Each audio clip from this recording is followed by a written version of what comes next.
That's awesome.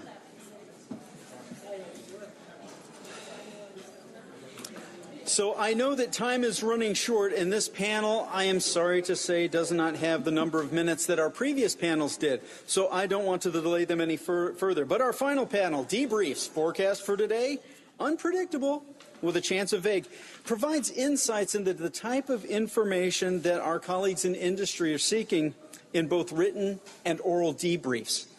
And by way of comparison or analogy, have you ever popped on the TV and turned on your favorite weather guesser and heard something like, we've got a high pressure system coming out of the west, pushing a weather front, creating an adiabatic lapse rate, exhibiting a complex explosive cyclogenesis or bombogenesis with enough convective available potential energy to create a massive mesoscale convective complex. I think we are looking at the possibility of a positive vorticity advective.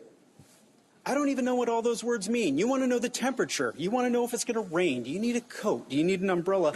And so too it is with our colleagues in industry who are simply seeking, with the response to a given solicitation, how did it turn out, and how can we do better the next time? So let's join again our final panel, Debriefs, forecast for today, unpredictable, with a chance of vague, and welcome our moderator, Elizabeth El-Nattar, CEO of TRI-COR Industries.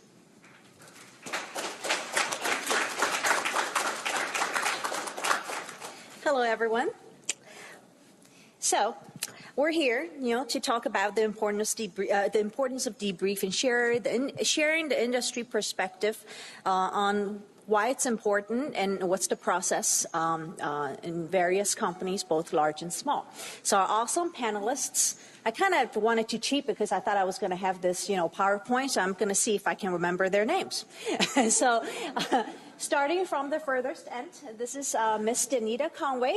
She is the president and CEO of Proven Management, a small business. And then we have Mr. Michael McHugh, vice president of GDIT, a large business. And then we have Ms. Amina Elgouacem, president and CEO of NEOSTEK, a small business. And then we have our wonderful Mr. John Roman, vice president of Logistics Management Institute, short for LMI. I'm Elizabeth El-Nattar. I'm TRI-COR Industries. Like John said, I represent a mid-tier business. I am the CEO and indentured servant for TRI-COR Industries. So, anyway, like the government, industry partners spend a tremendous amount of money in the bidding process. In fact, the entire life cycle takes about 4 to 5% of the revenue of the contract's revenue, and just responding to the RFP alone takes about 2%, right? So whenever a contract is awarded, we're pretty emotional. So, so our panelists are going to teach us their perspectives on various briefings. So we have a total of 4 subtopics under debriefing.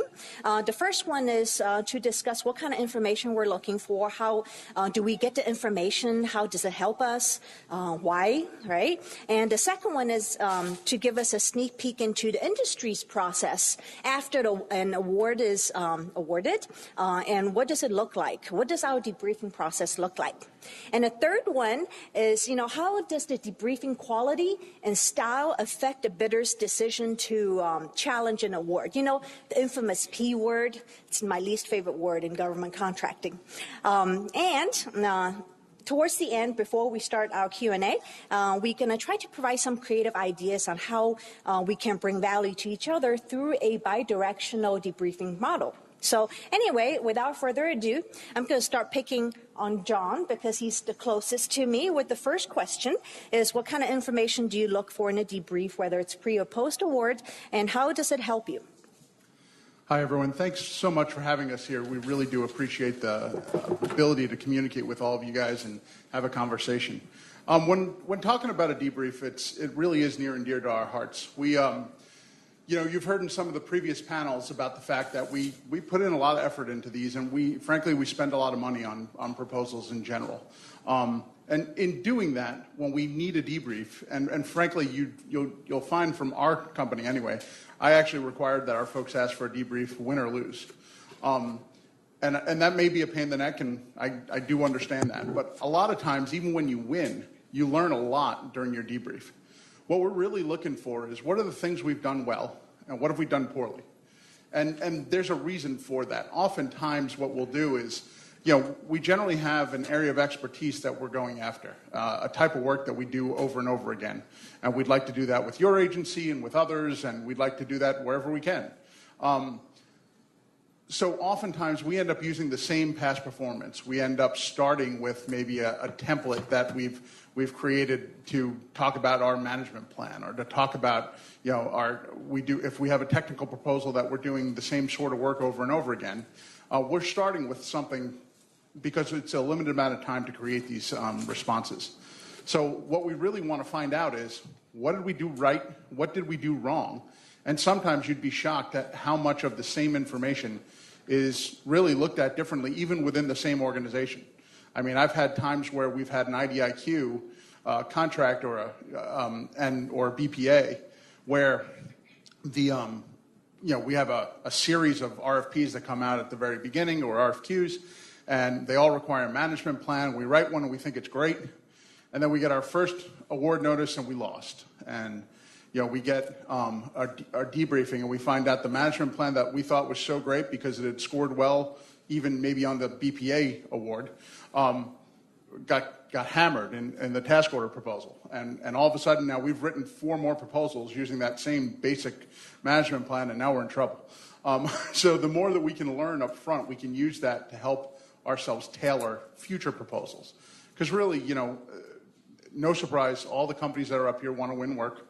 That's what we're trying to do, and we want to do a great job for the government. I think all of us would tell you we'd much rather have a long-term customer that we do work with for a generation than a one-time customer that we go and try and do work with one time. That's just not what we're looking for.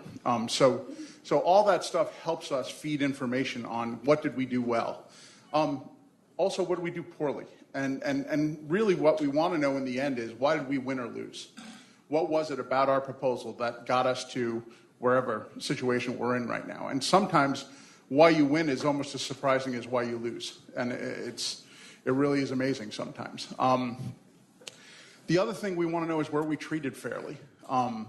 They told us to use examples, so here's one I can use an example for. I remember a time, it was actually a GSA proposal, where we bid on something, and we used past performance, and we thought we had great past performance. It was with the person who was likely to be the core on this particular job, and we had been doing work that we thought was really the only relevant past performance out there. At least in our very much jaded eyes probably, but we used that past performance, and in the debrief, what we found out is they said, well, we decided that we would only give a neutral to anyone who had past performance with that core. We weren't really going to evaluate that. Well, we kind of thought that put us at a disadvantage rather than at an advantage. Instead of getting a really good score that we thought we would, we actually got a neutral, which didn't help us. So we didn't feel like we were treated fairly. And we let the contracting officer know that. And actually, to their credit, they actually went and halted the award and reevaluated, which I thought was a great answer, without a protest, with just a discussion. And I thought that was a really good option for both sides. Now, did we win it in the end? No, we didn't. But regardless, it was a good outcome, and I think it served the process well, and it served both sides well. The other thing we always want to know, all right, a lot of you are probably awarding things through FAR Part 8 and FAR Part 12, and the requirement there is just a brief explanation of what the award was based upon. I'll tell you, for the most part, that's not what we're hoping for. We're really looking for something that's a little more in line with probably FAR Part 15. A brief summary is, the less we find out in a debrief, the more suspicious we are. It's just how it goes. Don't forget that all of us up here and throughout the industry, we're spending money, the company's money, when we do a bid. So we've got to go back and tell someone why we lost. And if it's a one-liner that I really don't know what it is, and if I've spent a lot of money, people are going to want to know more. And oftentimes that terrible P word comes out, at least in conversation, even if it doesn't happen.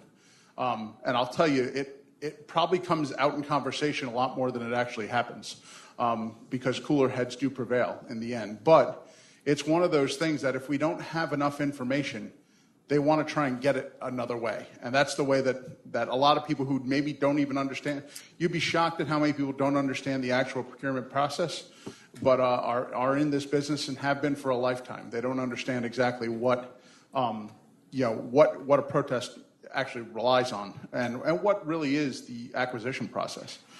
So we're able to talk people out of that a fair amount. But oftentimes what we're really looking for is more of a FAR Part 15 debrief than a just brief explanation of why we won or lost. The last thing I want to hit on is pre-award versus post-award debriefs. I think the panelists up here actually differ on our opinions there.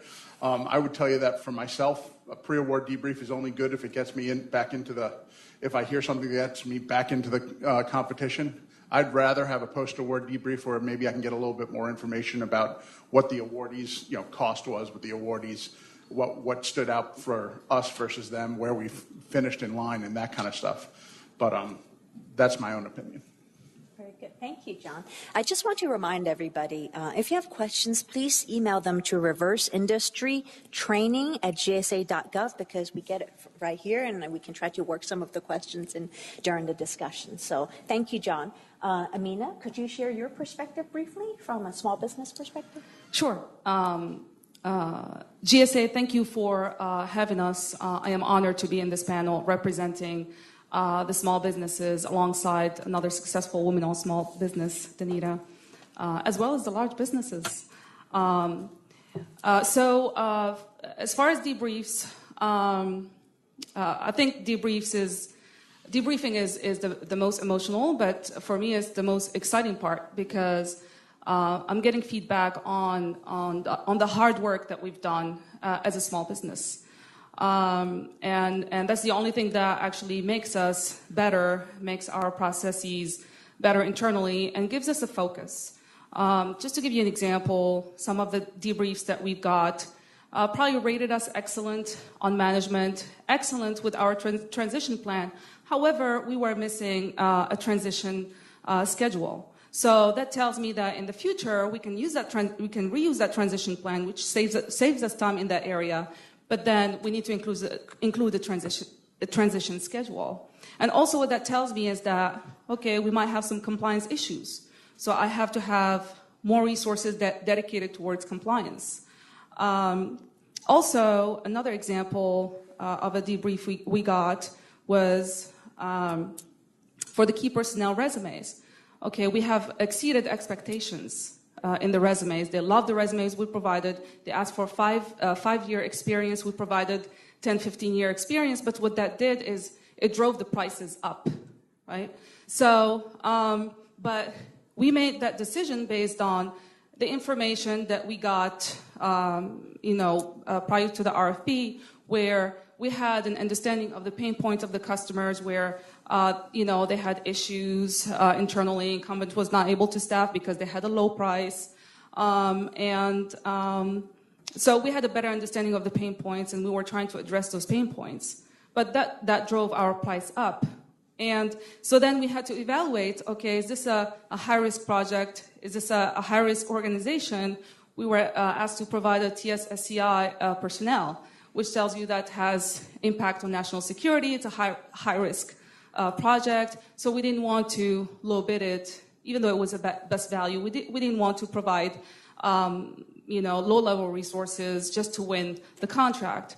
For us as small businesses, at the end of the day, is to solve our customer problems and be able to perform.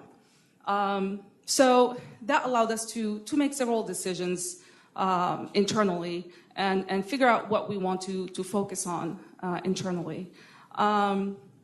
Also, another lessons learned from key personnel resumes, we learned that when in doubt, ask questions. We had a proposal where we provided only key personnel resumes. They were asking to provide all personnel resumes, but then we put in all personnel resumes, and then when we went through the compliance check, we were not sure, so we only included the key personnel resumes. So when we received our debrief, we found out that actually the customer was looking for all personnel resumes, not just key personnel resumes. So we learned to ask questions, even if the deadline for the Q&A is way past. If in doubt, asking the questions. But I think what we would expect from the government is please cooperate with us, because having that communication up front before the proposal due date is more important than complaining after, because we don't want to complain. Thank you, Amina. All right, in the interest of time, Michael and Denita, do you have anything to add? I do have something to add.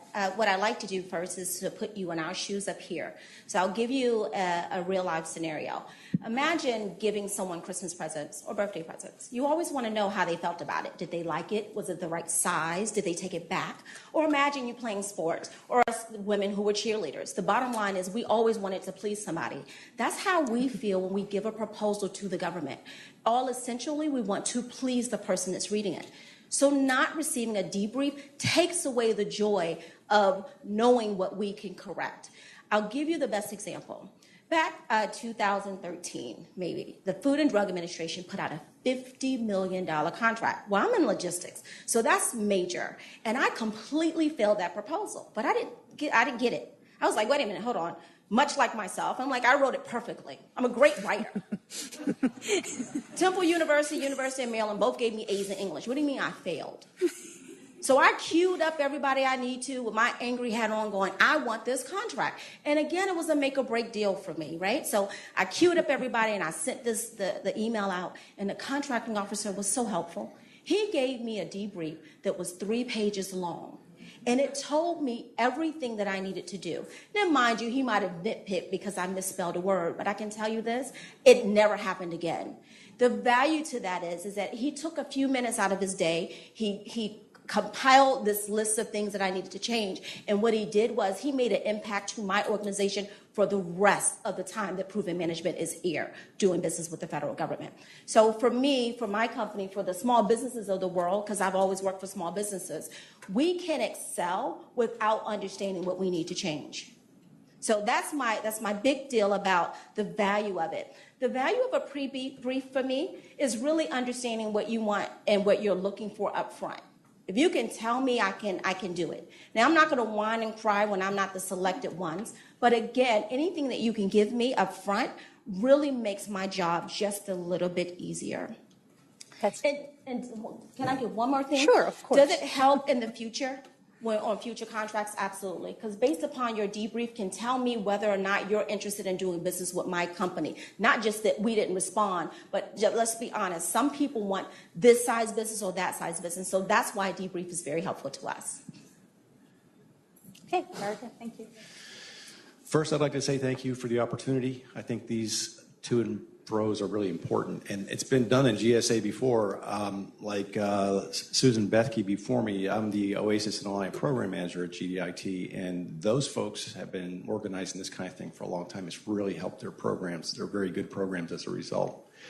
I can put it in a nutshell for you as far as debriefings go, and what we see lately. The trend is toward providing less information in a debriefing, and we think that's a mistake. We think we need to provide more information. More is better in this case. In particular, we want to know where were we weak, where were we strong, and we will take that to work and do something with it and give you a better proposal next time. A really important study by the Professional Services Council concluded a couple of years ago that the number one reason, not the only reason, but the number one reason why firms protest an award decision is because they didn't get enough information in the debriefing. So their conclusion, or their recommendation, I should say, was to require or mandate even that you have to provide at least as much information in a debriefing as you would have to give pursuant to a protest. And that makes plenty of sense to me. There's no point in that tug of war which wastes everyone's time, the requirements manager, the contracting shop, and the set of vendors who bid. So I think that alone would mitigate. And you don't have to wait till it's a mandate. It may never be a mandate. But I think it's a good rule of thumb. It's a good way to think about it. We want to know what we could have done better. And we also, the last point I'll make, we want to and fro. we want to be able to ask for clarification. We don't want an overly structured process where we can't say, well, what did you mean by that? We want the opportunity for a little bit back and forth, not one round of questions, or we see sometimes no questions. We're all going to get more value out of it if there's a little bit of to and fro. And you've heard that in previous sessions about solicitations and draft solicitations. Same thing applies to a debriefing, I think. Okay, thank you, Michael. Actually, what is your position on written versus oral debriefing? Michael. I like both. Something that we can look at in advance and then come in and get a briefing on. Again, that's more information, right? And a chance to ask for clarification. I mean, that's the best I've seen. Okay, all right. Do you have something to add, John, from between written versus oral debriefing, especially if the oral debriefing may in itself just be prepared script in which no additional information outside of prepared script may be answered? I think I'd always take a in-person debriefing if I have the opportunity. Okay. You learn a lot We all from agree? body language. You learn a lot from, you really see the pain points when, you can see it on someone's face when they say, that part, not only am I telling you it was awful, it was awful. I mean, you can see that, and unfortunately, I've seen it. I've also seen when it was really good that it was really good, and there's a difference between words and what you do in paper. It's just like there's that occasional email that we all write that we wish we hadn't hit send on because we didn't read it carefully enough, or the other person saw something completely different in what was on the paper, and that's the kind of stuff, and it's really that follow-up and that back and forth that allow you to really learn something, and on both sides, because sometimes I think we get to kind of comment, even though it doesn't change the outcome, we get to kind of tell our story a little bit as well, and maybe sometimes it's a miscommunication about the RFP and what was in there as well. That's great. Thank you so much, John. So, Amina? I have a comment about that. Yeah, okay. Yeah, quickly. I like the in-person debrief. However, it would be nice to have the written before you go to the in-person debrief, because I've had a case where, we've had a case where we found out about the compliance issue as soon as we got to the in-person debrief. And the compliance issue was about, they were asking for a 30-page double space, and we provided a 30-page single space. So what that did is that when I brought in my technical resources to the debrief, we couldn't really talk about the technical part because they did not evaluate the entire proposal. They only evaluated the 15-page. So had I known that information beforehand, I would have made better decisions in terms of who I will bring with me to the debrief. Okay. And Amina, who do you bring to the debrief? Oh, wonderful. Yes, absolutely. So, I usually like to take the technical resources that wrote the solution, because we're an IT company. Our subject matter experts that came up with the architecture or the solutioning, as well as our program manager who contributed to the proposal, and myself. So, and the thing is that there's a cost. Just to let you know, there's a cost to bringing in those resources even to the debrief, because as a small business, everyone is billable. We don't have that overhead. We don't have people sitting on the bench waiting for us to work on RFPs. So even as we're working on the RFPs and taking out those resources from their billable time, those technical subject matter experts, we have to get them out of their billable work or work on the weekends and the evenings to put those solutions. So there is a big cost to it, as well as an opportunity cost for missing out on other working on other proposals. So Great, thank you so much. And Michael, what is your debriefing process from a large business perspective? And also, sometimes you guys bring legal professionals. If you could explain to us why you bring them, what's the purpose and your intent? Well, in general, we do not bring them. For some of the reasons Amina just mentioned, it's expensive to take them away from their primary mission, and we do a lot of bids and a lot of proposals. So we generally don't. When they show up is an interesting point. How many people here are familiar with the OMB Mythbusters #3 memo? I'm always disappointed when I see how many, because you've got to read that thing. It's a magnificent document, and it speaks to this issue wholly. It's got links that are live to it that take you to debriefing manuals from places like NASA, DOD, and DHS. And it's also got an appendix in the back that raises a lot of very specific issues, and they call them myths, and then it tells you why they're myths, and you don't have to necessarily believe in it. One of those points is that firms will always bring, some firms will always bring, maybe that's true, we rarely bring counsel. When we do, and unlike the Mythbusters point, they said, don't think it means there's going to be a protest. Well, that's true. It doesn't mean there's going to be a protest, but it means we're closer to it. That's why we have them there. So now what I would tell you is if you clam up as a result of that, it's going to backfire. And we want more information in this case intensely. So I would say I wouldn't brush it off. And I think part of the question, too, was what happens when the government brings theirs. We don't worry about that. We're there to get information. And if we get it, you're going to mitigate some of the protest risk. We don't protest much, and we rarely send counsel. So I don't think it's a big deal. I think the rules of game for effectiveness are always the same. Share the information. Thank you, Michael. And John, how can the government help you save some legal costs so you can just come by yourself and, the rest of the staff without a lawyer? And how does it make you feel when the government brings a lawyer and does most of the talking during debrief? I will tell you that I'm with Michael. We don't bring attorneys. So I'm the Vice President of Contracts at LMI. I've been to or been involved in more debriefs than most people who aren't in the government. I'm one of the people that's always invited. I've never been to a debrief with a lawyer. Just don't do it. But I would agree with Michael as well that I have seen other companies bring attorneys, and he's right. When they bring attorneys, that's a sign that they're seriously concerned about something that has happened or that they perceive may have happened in that particular case. I think that who the government brings, to me, is almost irrelevant.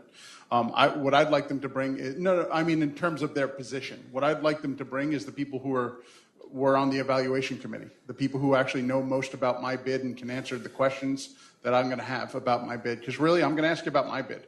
You're not going to tell me anything about anyone else's bid, so why would I ask any of that stuff? So I'm going to ask about my bid, and I'm going to want to know, hey, if you thought I was terrible at this one spot, what about that was bad? What did I do wrong? Where did I miss the boat? Because again, we're using this to bid on the next job. Yep. Right. That's really what these things are all about. And protests do come up. There's no doubt about that. But we go into these things looking to find out what we did well and what we did poorly, win or lose. And that's just kind of how it goes. Thank you, John.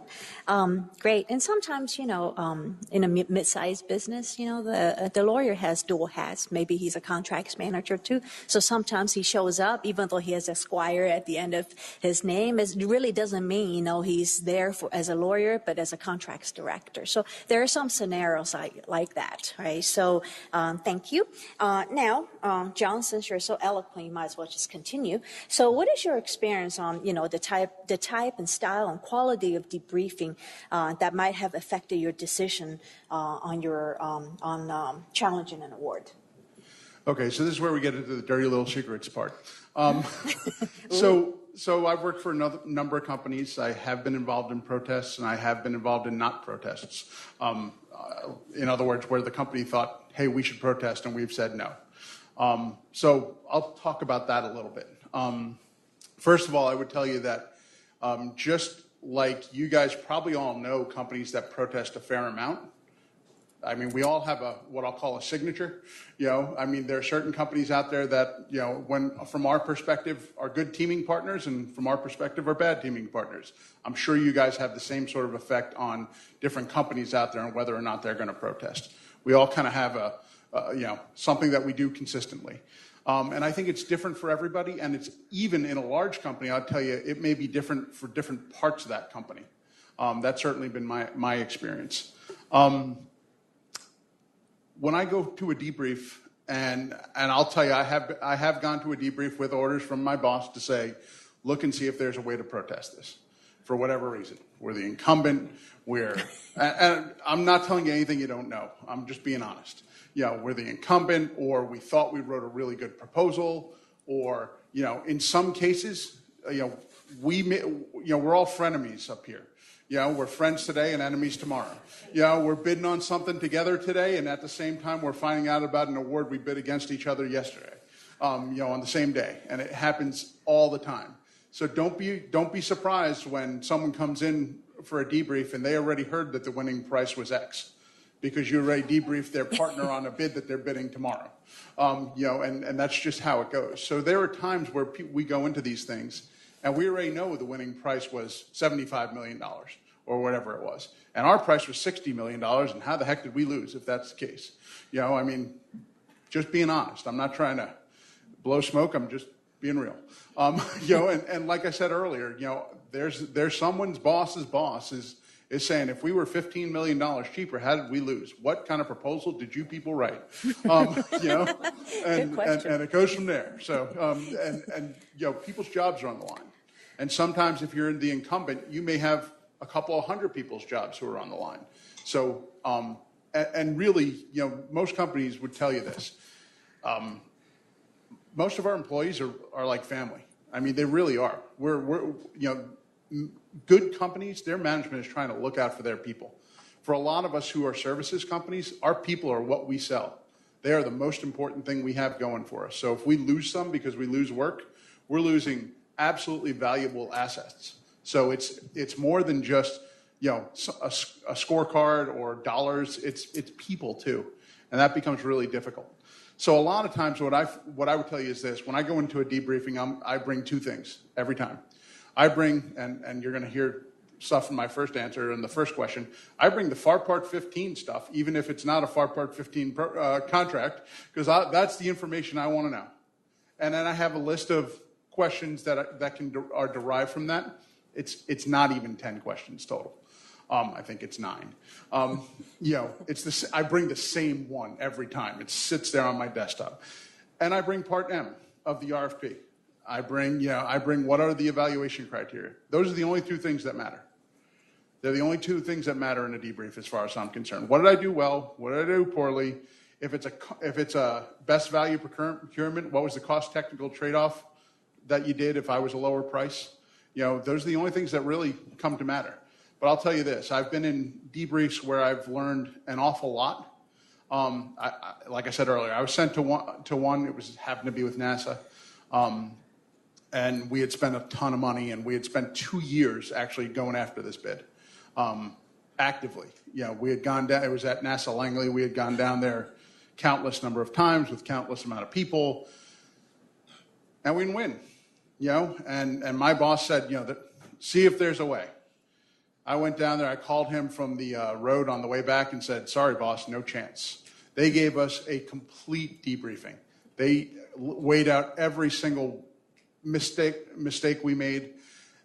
They showed us why things that we had done and things that we had assumed were wrong.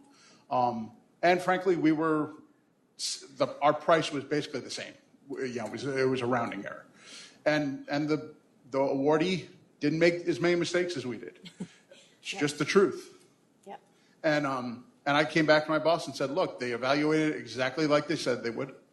They gave me all the reasons why I wasn't scored as highly as the awardee, and our price was the same. We lose. That's it. Game over. Never even brought to our legal team at the time. It's a previous company. At the same time, I've gone to other places where we walked out, and people up here have said that this is an emotional decision, where I walked out with that same person who was my boss at the time, and he was downtrodden and said, oh my God, how did we just got killed on this. And I looked at him and I said, if you want to protest, you'll win 100% of the time. He's like, what do you mean? They told us we did all this stuff wrong. I said, yeah, but they didn't follow Section M at all. They said, management and technical in Section M said they're worth the same amount, and they said technical was more important, and they scored it that way. Okay. I said, we'd win every time. We didn't actually protest. Thank you. Thank you, John. We have to move on so we can get to the rest of it. Thank you so much.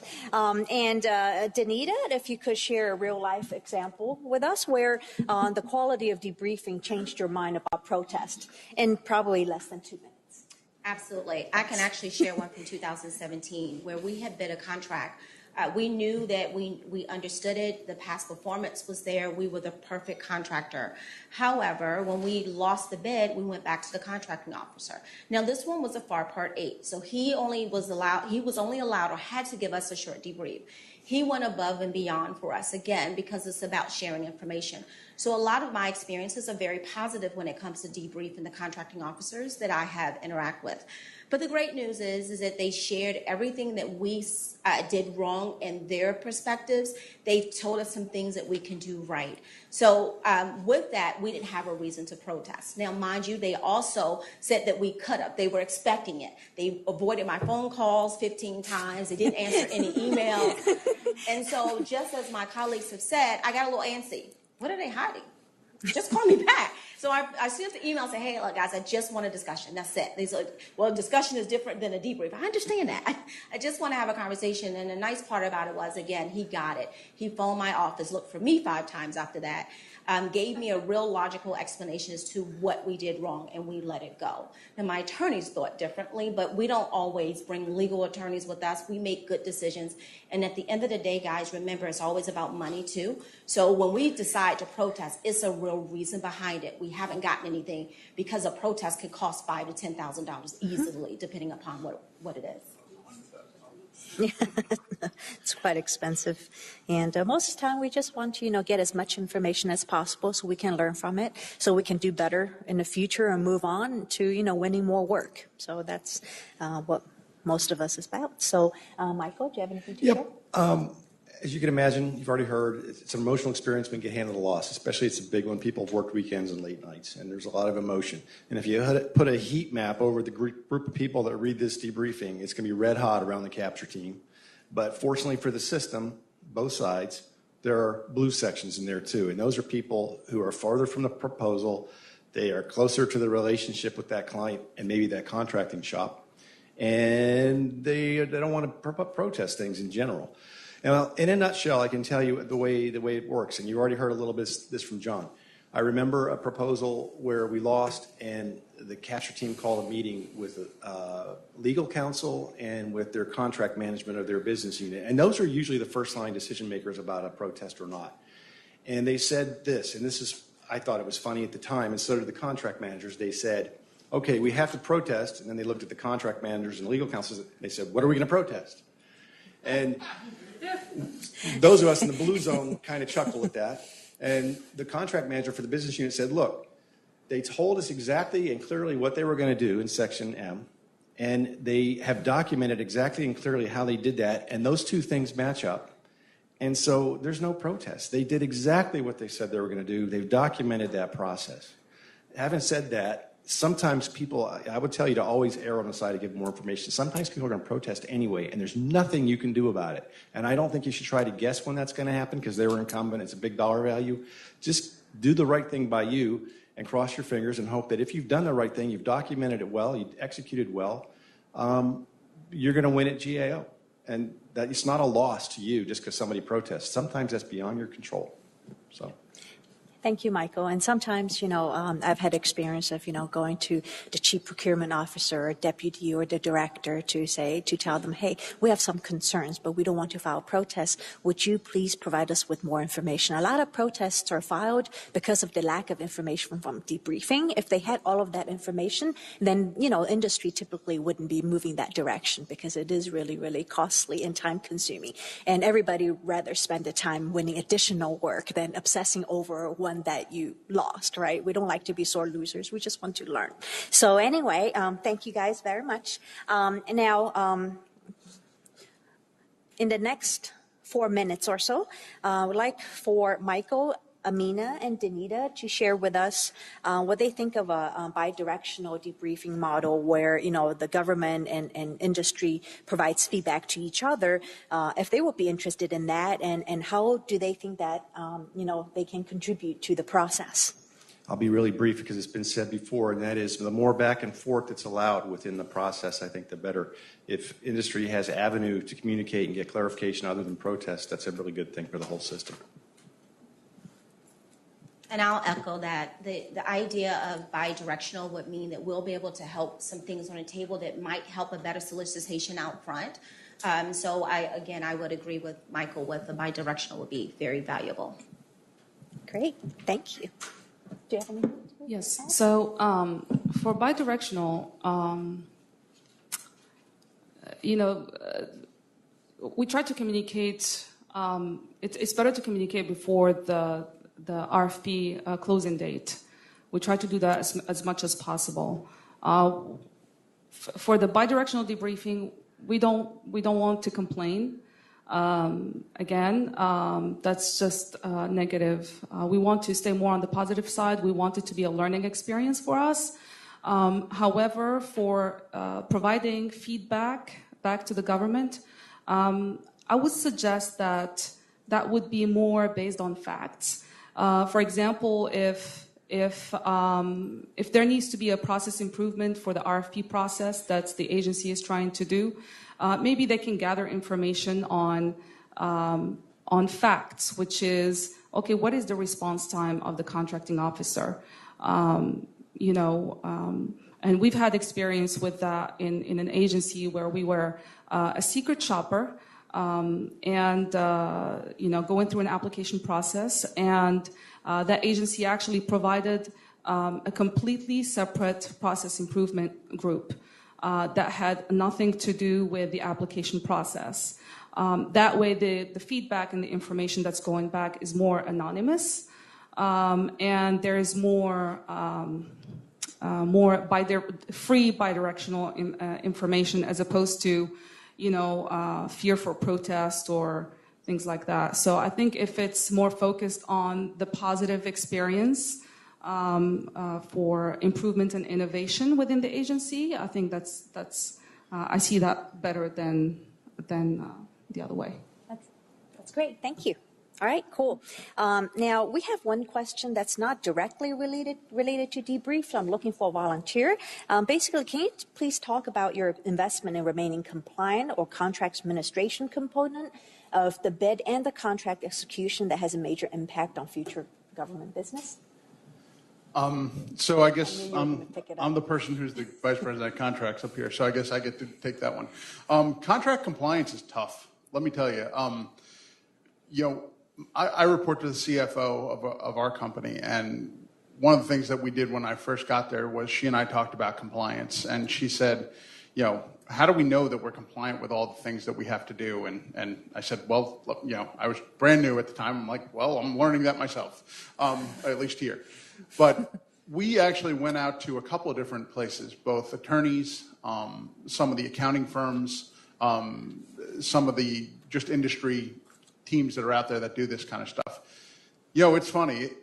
There's none of them have like what you would think is that they'd be able to say, here's a checklist of all the things you need to be compliant with. That doesn't exist anywhere.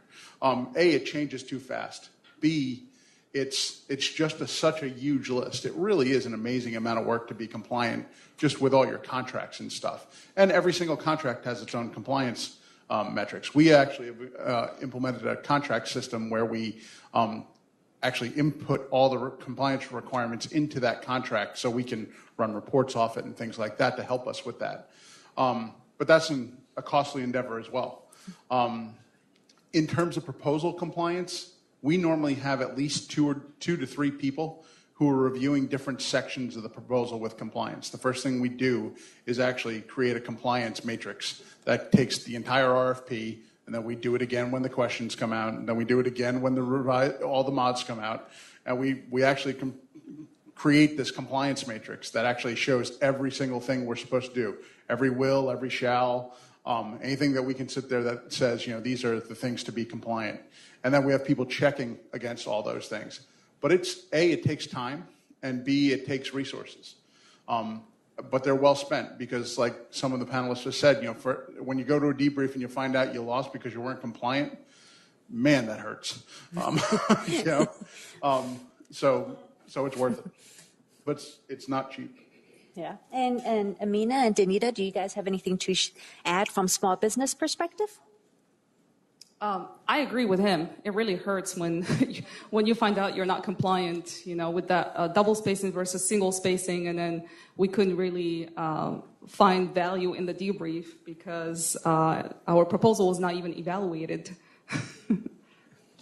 Okay.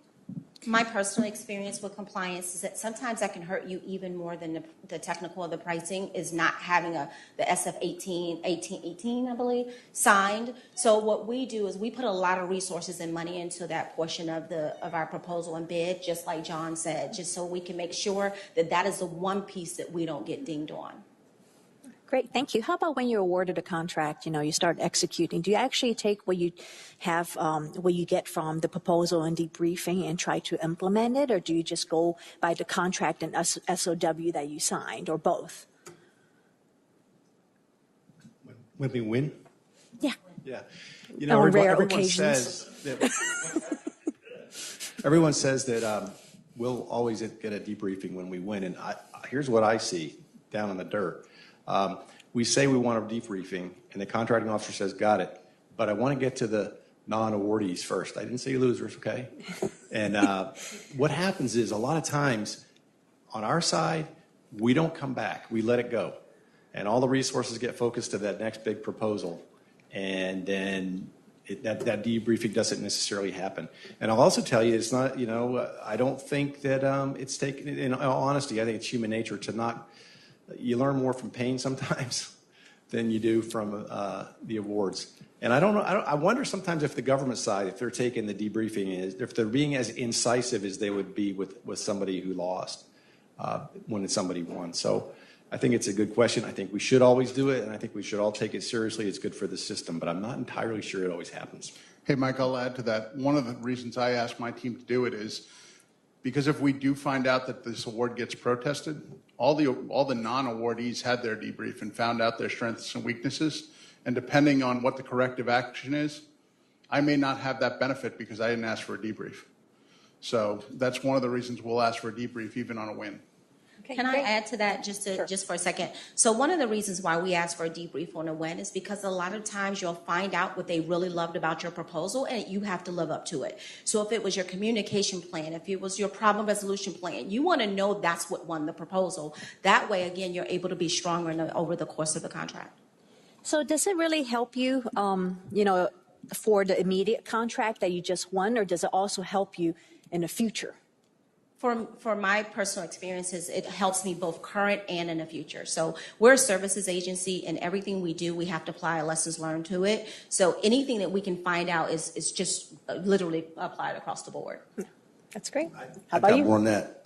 I like that question because I think GSA's great strength as the acquisition force within government is there's a lot of consistency across a broad area serving the entire federal government.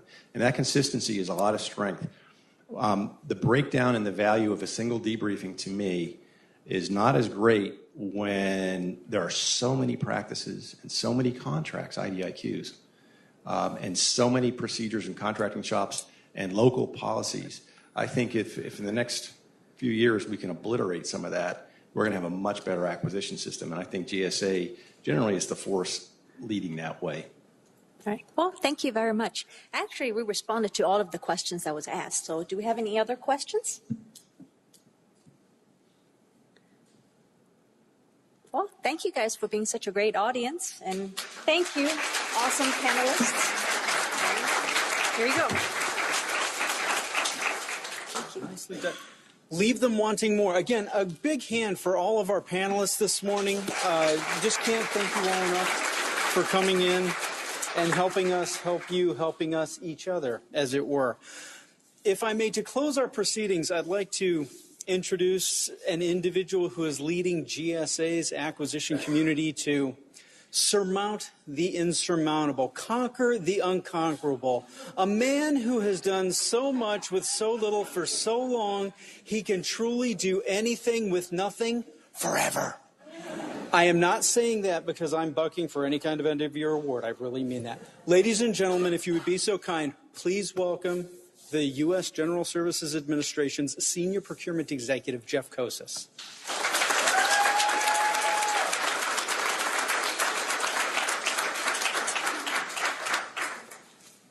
Thank you, John. So let me open with just a quick word how this event came around today. Several months ago, I attended our meeting at the Chief Acquisition Officers Council, and there was really a phenomenal presentation given by Carla Thomas and Nina Ferraro of DHS, talking about their experience with a reverse industry day. I wouldn't let them out of the room after that presentation. We had quite a conversation. What went into it? How did they do it? What were some of the goals about it? And Carla's joined us today, has really supported Melissa and team in putting this together every step of the way. So let me start by thanking Carla for those efforts.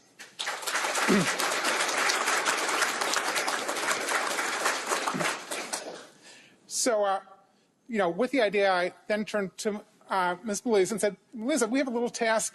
Let's see, can we go do this? Can we put together such an event? Melissa, in turn, reached out to start talking to some of the industry associations. I think we ended up with 11 that immediately wanted to be part of this and helped us figure out how do we pull this together? How do we create a meaningful industry day? Don't see Kim Pack at the moment, but Kim, in the back. Okay, thank you, Kim.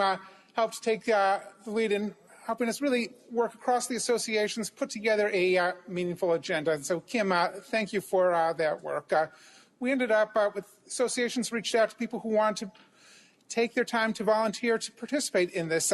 We had 51 industry representatives anxious for the chance to come in to talk to all of you, to talk about their perspective on the acquisition process, to walk through each step of that.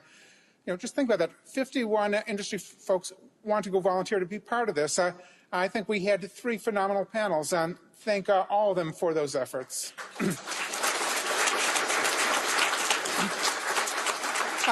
In the first panel, among other things, we heard some of the decisions that go into whether or not to bid on a opportunity. We heard that, depending on the figure we wanted to listen to, 25, 28, up to a 50% chance of winning. So, pretty clearly that there's also a pretty high expectation. We're not going to win every job that we go after, that BMP dollars are scarce, that we give a lot of consideration. When and how do we decide to make that investment? In the second panel, we heard even more about some of the costs of putting together a proposal. Out of all the figures, we heard 0.5%, 1%, 2%. The figure that really is going to stick with me, $3,000 a page to put together a meaningful proposal. That is tremendously expensive. That's saying that we are making a significant investment. And that's why we see so many steps along the process where our industry partners are saying, hey, we're going to proceed or we're not going to proceed, that this is something that we think we have a shot to win, that we add value, that we can be successful, that we can deliver a good outcome or not. And then with this third panel, we kind of concluded that story saying, okay, hey, we knew that we weren't guaranteed to win, but we pursued it. We made the investment. Now we want to understand, why did you make the decision? Why did we win? Why did we not win? I love that several of you talked from the perspective of asking for a debriefing as the winning contractor, something that we probably don't see anywhere near enough in the process. I think you got some really good sense of clues. If they're asking for debriefing and they're saying, hey, I'm bringing my attorney with me, bring your attorney with you. That's telling you that something different is going on. But if they're really asking from the perspective, hey, it's the program manager, I want to understand how you made the decision, that is a really meaningful communication, because that's what leads to better long-term acquisition solutions. That's what the partnership is about. Today was a first for us. It was GSA's first reverse industry day. We hope that it was valuable to you. We hope that you gained information, understanding things that will help you be more effective in doing your job. You will get a survey, a chance to really give us that feedback. Is this something that is helpful? Are these topics that we should go into in greater detail in future sessions? Are these things that we should take on the road, have these conversations in some of our regional offices? Melissa, thank you for leading the effort. I see Sam.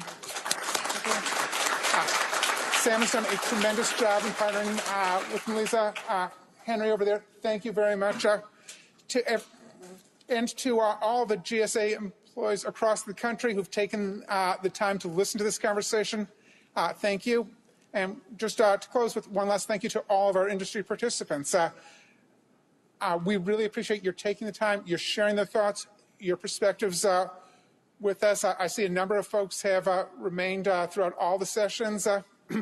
I'm sure that they won't mind another couple minutes for if anyone has some one-on-one questions for them. And with that, thank you all for coming. And John, great job moderating. Thank you, sir.